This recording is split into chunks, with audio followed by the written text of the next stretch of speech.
Really? Welcome to my CompTIA Network Plus N10-006 question review guide. Here we're looking at questions 31 through 35. So understand the difference in omnial and unidirectional. Omnial is 360. Unidirectional is one way. So omnial, if here's the antenna, it's going to go 360. If here's the antenna, unidirectional will push it out one direction. Gain is power. So let's say we want to go across the street, but we don't want to go too far across the street. We'd be looking at a lower gain. We don't want to give it too much power. If we're looking at having to send it, quarter mile, we may want to up the power, or sometimes it's called upping the gain. That way we can get it to go further. What causes the CPU of a router to be high? Several things. As the router has to process more packets, the router processor requires more speed. So, for example, if you have a router that can handle a 100 megabit connection and you try to give it a 300 megabit connection, it's not going to operate at 300 megabits because it can only process so many packets per second.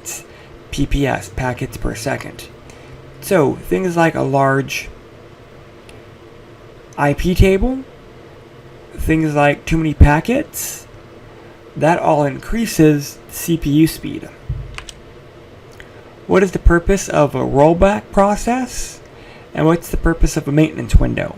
Maintenance window is what I normally set up when I am looking at any form of updating or upgrading equipment. I'll set a maintenance window so I can basically be able to power off equipment and everyone knows the equipment will be turned off. A rollback process is I make changes and those changes have some unforeseen consequences, so I will roll back the changes or revert them.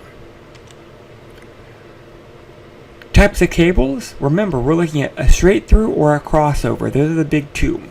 A crossover will be used between like devices. If they are different, I'm using a straight through. Crossover for like, straight through for different. Last question. Biometrics have a high false acceptance rates, typically just because of read errors typically.